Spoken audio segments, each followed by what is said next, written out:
اعوذ باللہ من الشیطان الرجیم بسم اللہ الرحمن الرحیم۔ آج کی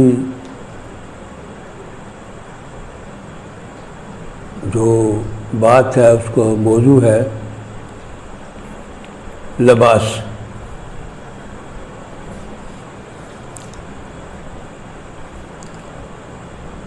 زندگی لباس میں ظاہر ہوتی ہے، جبکہ ہم لباس کو زندگی سمجھتے ہیں۔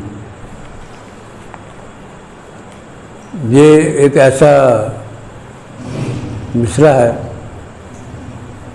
جو مرشد کریم نے اس بار آج کی بات میں بتایا ہے، اور اس پر غور و فکر کرنے کی دعوت دی ہے کہ زندگی لباس میں ظاہر ہوتی ہے جبکہ ہم لباس کو زندگی سمجھتے ہیں۔ فرمایا ہے کہ اس جملے کو اتنی مرتبہ پڑھیے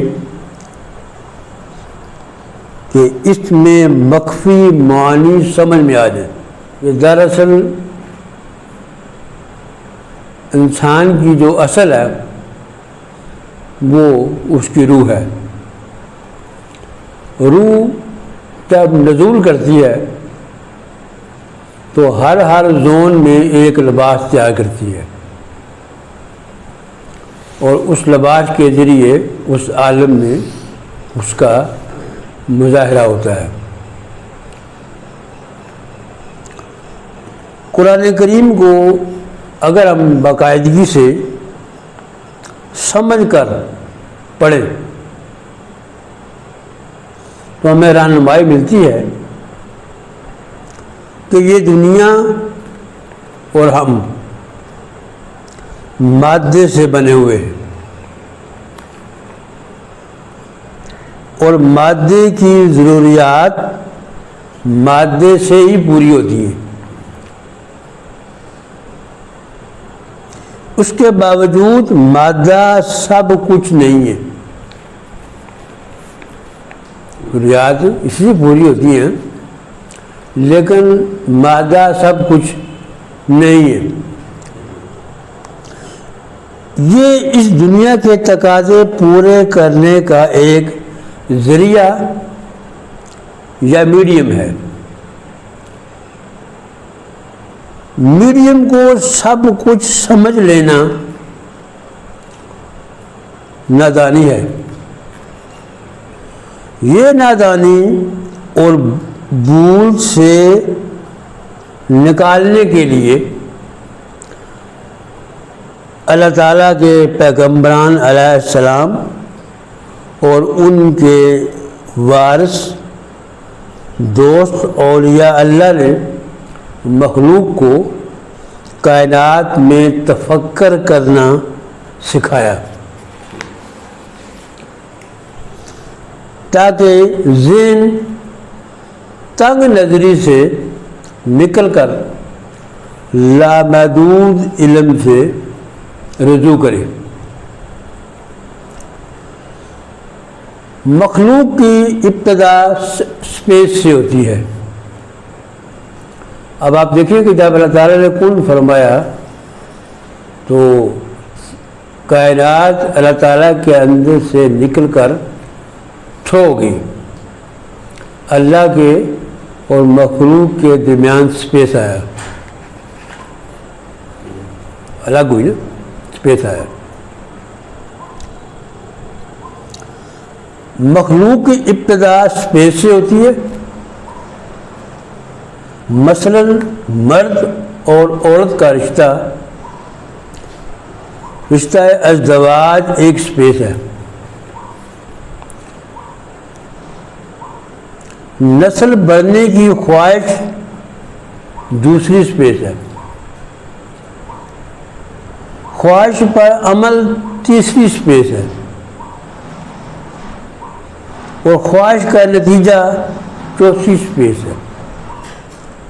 تفسیر میں جائیں تو کئی ذیلی اسپیسز زیر بحث آ جائیں گی۔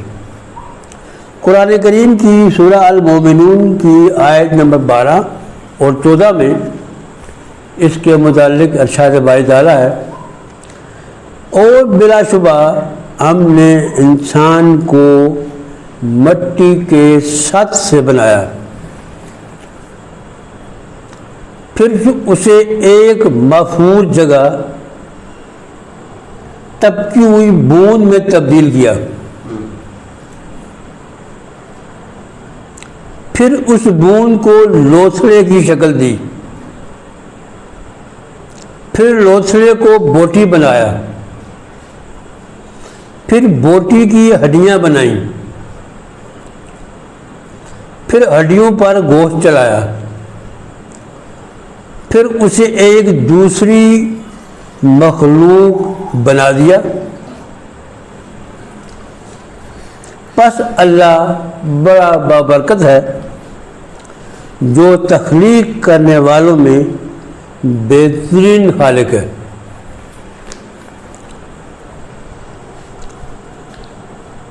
یہاں تک آج کی اس بات کو ختم کرتے ہیں کہ انسان دراصل لباس ہے۔ کون سا لباس ہے؟ مٹی کا بنا ہوا لباس ہے۔ انسان کی اصل لباس نہیں ہے، بلکہ اس کے اندر اس کی روح ہے، اور اس روح سے واقف کرانے کے لیے اللہ تعالیٰ نے اپنے 1,24,000 پیغمبر، ان کے وارثین اور اولیاء اللہ بھیجے، اور وہ اولیاء اللہ قیامت تک آتے رہیں گے اور انسان کو اس کی اصل کے بارے میں بتاتے رہیں گے کہ تمہاری اصل یہ مادی جسم نہیں ہے، بلکہ تمہاری اصل جو ہے وہ کچھ اور ہے، جو اس مادی جسم میں ظاہر ہوئی ہے۔ اگر تم اپنے اندر سے اپنی اصل کو سمجھنا چاہتے ہو تو پھر تمہیں اپنے ظاہری جسم سے اپنی نظر ہٹا کر اپنے اندر دیکھنا پڑے گا، اور اپنی اصل کا کھوج لگانا پڑے گا۔ اسی کھوج لگانے کو قرآن کریم نے تفکر کا نام دیا ہے، اور تفکر کرنے کا سب سے بہترین طریقہ جو انبیاء سے ہمیں منتقل ہوا ہے، اس کا نام روحانی زبان میں مراقبہ ہے۔ اللہ تعالیٰ ہم سب کو جو بات کی ہے اس کو سمجھنے کی توفیق عطا فرمائے، اور مزید غور و فکر کرنے کی توفیق عطا فرمائے۔ انشاءاللہ تعالیٰ اگلی نشست میں اس موضوع پر مزید آگے بات کریں گے۔